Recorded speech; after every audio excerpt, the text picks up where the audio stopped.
Film ini berlatar belakang di Cina pada abad ke-19, di mana pada masa itu terdapat sebuah desa bernama Desa Hutan yang merupakan rumah bagi beberapa klan kejam.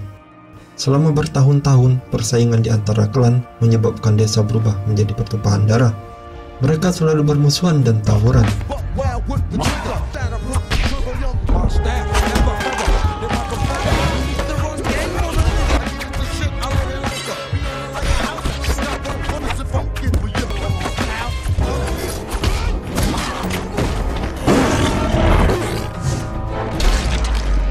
Kemudian kita diperkenalkan dengan peran utama di film ini yang bernama Darius. Ia adalah si pandai besi terbaik di Desa Hutan yang bertanggung jawab atas pembuatan senjata mematikan untuk para klan. Sebenarnya Darius tidak suka pekerjaan ini karena menjadi akar kekerasan di desanya, tetapi ia harus melakukannya untuk mendapatkan uang yang banyak, di mana uang itu akan ia gunakan untuk membebaskan seorang pelacur bernama Siri yang bekerja di rumah bordir milik Mbok Yah. Darius jatuh cinta pada Siri, atau kita sebut saja Sutra, karena ia tidak memiliki cacat sedikit pun.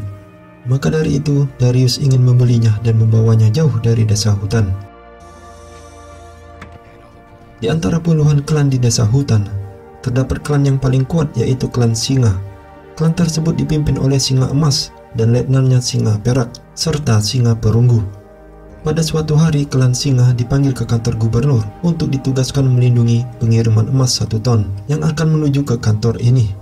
Singa Emas dengan senang hati menerima tugas dari gubernur dan siap untuk melakukannya. Tetapi ternyata letnan Singa Perak memiliki niat jahat, yaitu ingin merampok pengiriman emas milik gubernur. Namun sebelum melakukannya, Singa Perak harus menyingkirkan Singa Emas terlebih dahulu. Singa Perak dan Singa Perunggu kemudian membuat kericuhan berupa tawuran dengan klan Serigala. Di tawuran tersebut, Singa Perak sengaja mengirim pembunuh handal untuk membunuh Singa Emas dengan panah racunnya, sehingga mereka dapat dengan mudah menuduh kalau Singa Emas terbunuh oleh klan Serigala.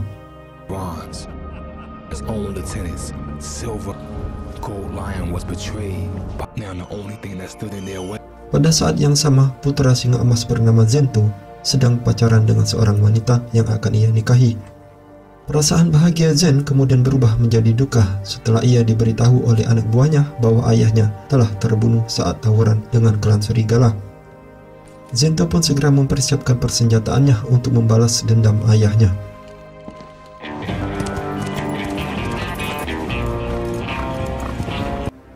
Di markas anggota klan Singa, para anggota menunjuk Singa Perak sebagai pemimpin yang baru. Singa Perak kemudian merencanakan strategi untuk melawan klan Serigala dan mendorong mereka untuk memulai perencanaan mengambil emas dari pengiriman yang akan datang beberapa hari lagi. Karena klan Serigala dan klan Singa akan bertempur, Darius pun mendapatkan pesanan dari klan tersebut. Klan Serigala meminta Darius membuatkan senjata yang kuat, begitu pula dengan klan Singa.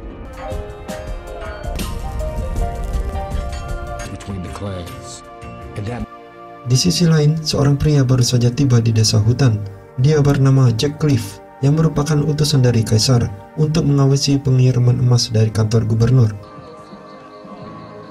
Jack kemudian berpura-pura bertamu di rumah bordir. Ia kemudian disambut oleh Mbok Yah, pemilik dari rumah bordir. Jack kemudian meminta Mbok Yah untuk mencarikannya beberapa wanita cantik untuk menemaninya di dalam kamar. Ia lalu tertarik dengan seorang gadis yang sedang bersama seorang pria gendut.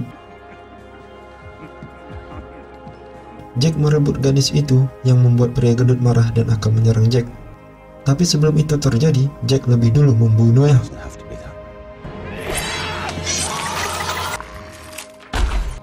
Sementara itu, Zento dan anak buahnya sudah dekat di Desa Hutan, tempat ayahnya terbunuh. Ia kemudian beristirahat di sebuah warung, di mana saat Zento akan makan, ia lalu diserang oleh klan tikus.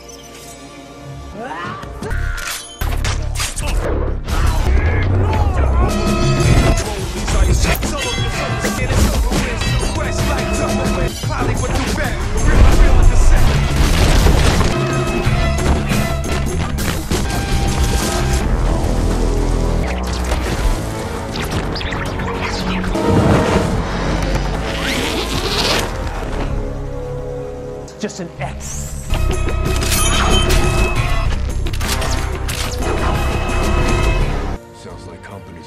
Malam harinya, saat Zento sedang membakar api dengan kayu, ia didatangi dua anggota klan singa yang memilih berpihak kepada Zento. Anggota klan ini memberitahu Zento bahwa singa peraklah yang membunuh ayahnya. Dia juga mengirim klan untuk membunuh Zento. Zento pun terkejut dan akhirnya mengubah targetnya kepada singa perak. Di hari berikutnya, singa perak kemudian mengundang pembunuh handal bernama Bodimas yang memiliki kemampuan mengubah tubuhnya menjadi logam kekuningan. Bodimas lalu ditugaskan oleh singa perak untuk membunuh Zento. Jika ia berhasil, maka singa perak akan memberikan Bodimas lebih banyak emas lagi. Di tempat lain, Darius mendatangi rumah Bordir untuk memberikan pembayaran terakhir agar Sutra bisa bebas. Tepat pada hari ini juga, kelompok Zento tiba di desa hutan. Ia mendatangi rumah makan dan meminta pada anak buahnya yang bernama Chen untuk mengirimkan pesan kepada singa perak. Namun pada malam harinya, Zento mendapati kalau Chen ditangkap oleh Bodimas. Bodimas lalu membunuh Chen yang membuat Zento marah dan pertarungan pun terjadi.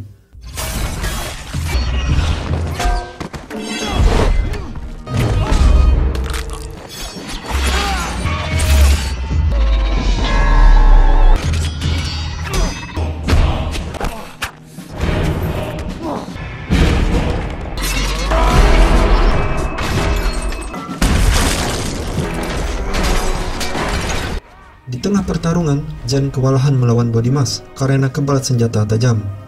Dan pada akhirnya Zen berhasil dikalahkan. Namun pada saat itu, Darius membawanya ke kamar Sutra tanpa diketahui oleh Bodimas.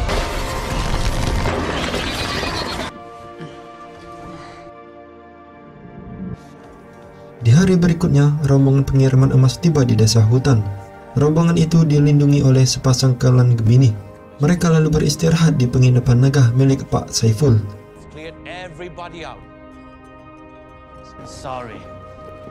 Ketika mereka sedang asik-asiknya makan, tiba-tiba klan singa datang. Singa perak lalu meminta Gemini untuk menyerahkan emas mereka.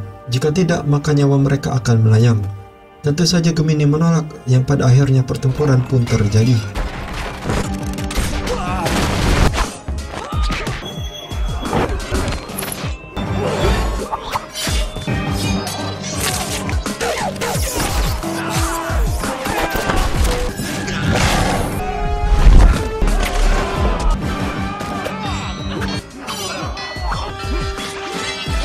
Di pertempuran itu, Gemini lebih unggul daripada klan singa. Tetapi sayangnya pembunuh handal dengan liciknya membunuh Gemini dengan racun, yang membuat keduanya meninggal.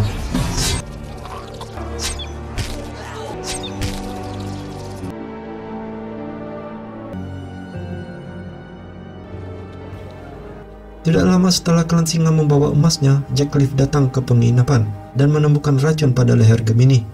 Jack kemudian bertanya pada Saiful, bagaimana klan singa mendapatkan racun tersebut?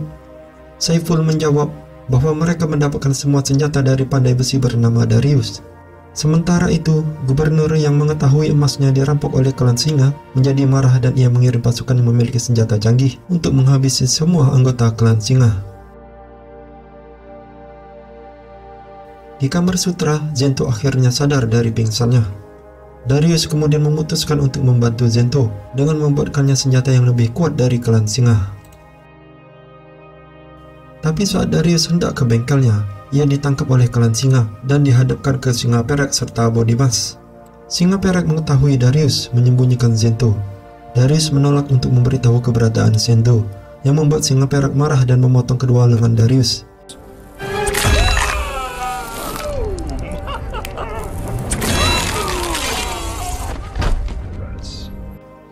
Setelah klan singa pergi, Darius diselamatkan Jack. Jack membawa Darius ke bengkelnya, di mana saat Darius sadar, Jack menyulutkan besi panas di kedua tangan Darius, sehingga luka itu matang dan tidak mengeluarkan darah secara terus-menerus. Setelah lukanya pulih, Darius menceritakan masa lalunya kepada Jack, di mana sewaktu masih muda, ia diperbudak oleh Amerika. Ia memiliki bakat luar biasa, tapi sayangnya dia didiskriminasi oleh kulit putih. Pada suatu hari, dua orang kulit putih memukulinya untuk bersenang-senang, dan Darius tidak sengaja membunuh salah satu dari mereka. Kematian itu murni kecelakaan, tapi orang lain menolaknya dan menuduh Darius telah membunuh orang kulit putih. Darius kemudian diburu, namun Darius diselamatkan oleh sang ibu. Karena terus diburu, Darius melarikan diri dari Amerika dengan menaiki kapal. Tapi saat di tengah lautan, perahunya terbalik yang membuatnya terdampar di negeri Cina. Darius diselamatkan oleh biksu muda. Di sana Darius dilatih menggunakan energi tubuhnya atau Qi untuk melakukan prestasi manusia super, serta mempelajari titik kelemahan manusia. Dan kita kembali ke Darius saat ini, di mana ia dibantu Jack untuk membuat lengan besi buatan. Dia menggunakan tungku untuk menggabungkan kedua lengan tersebut. Darius juga menggunakan energi Qi-nya yang ia pelajari di masa lalu, sehingga Darius dapat sepenuhnya mengendalikan kedua lengan besinya.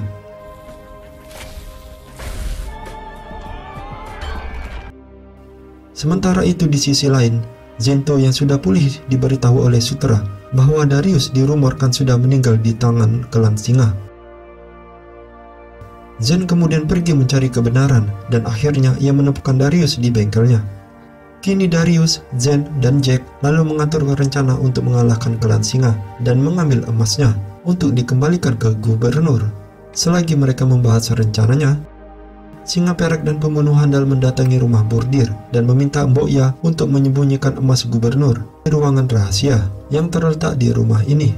Mbokya setuju dengan perak dan ia menuntun mereka ke sebuah ruang rahasia.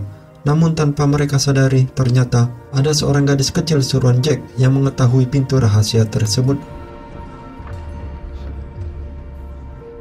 Gadis itu segera pergi menemui Jack dan memberitahunya bahwa di rumah Bordir terdapat ruang rahasia.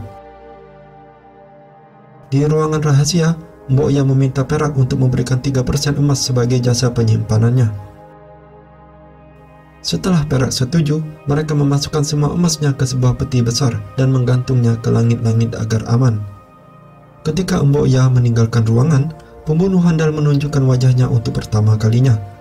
Ia dan perak mendiskusikan rencana lain, yang ternyata ingin membunuh setiap wanita di rumah ini dan mengkhianati Mbokya untuk menghindari pembayaran 3%-nya.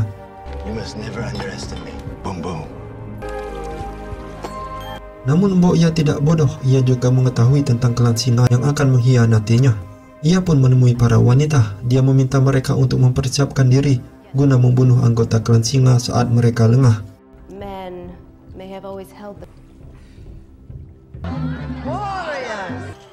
Pada malam harinya, para anggota klan singa memilih para wanita untuk diajak bobok bareng di kamarnya masing-masing, termasuk Bodimas yang memilih Sutera.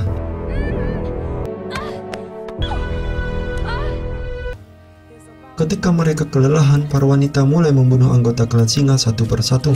Namun tidak dengan Sutera, ia gagal karena Bodimas memiliki tubuh logam.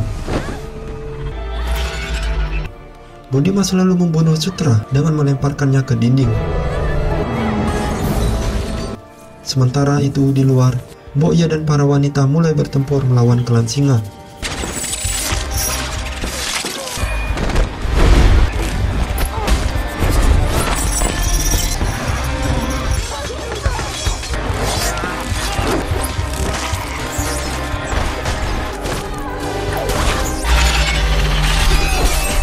Di tengah pertempuran, Mbokya terbunuh oleh singa perunggu saat ia mencoba menyelamatkan gadis suruhan Jack. Tetapi Mbokya juga berhasil membunuh singa perunggu dengan menggores lehernya.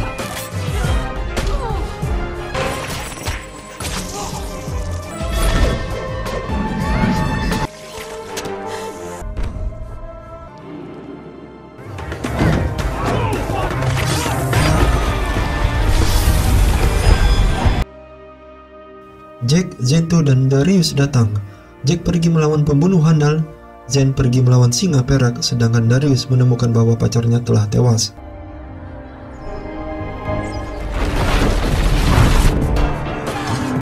Darius kemudian mengamuk ke sana kemari, sampai akhirnya ia bertemu dengan Bodimas dan mulai bertarung dengannya.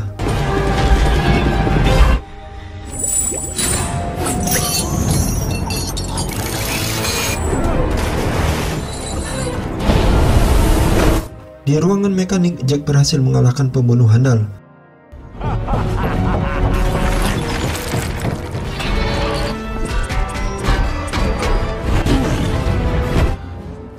Sedangkan itu, Bodimas lebih unggul daripada Darius. Tetapi di tengah pertarungan mereka, Darius menemui kelemahan Bodimas yang ia pelajari saat berguru dengan biksu di kuil. Dan akhirnya ia berhasil mengalahkan Bodimas serta menghancurkannya dengan kekuatan penuh.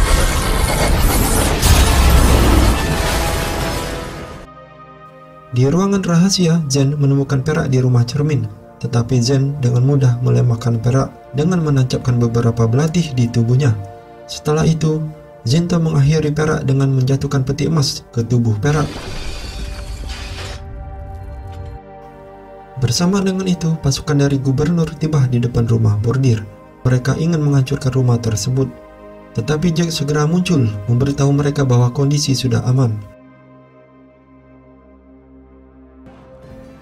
Pagi harinya, setelah kekacauan berakhir, Jack meninggalkan desa untuk mendampingi pengiriman emas pada gubernur. Sementara Zen menyatakan Darius sebagai saudara barunya dan ia akan menjadi pemimpin klan singa selanjutnya. Film ini ditutup dengan Darius akan menjaga desa hutan dari kejahatan.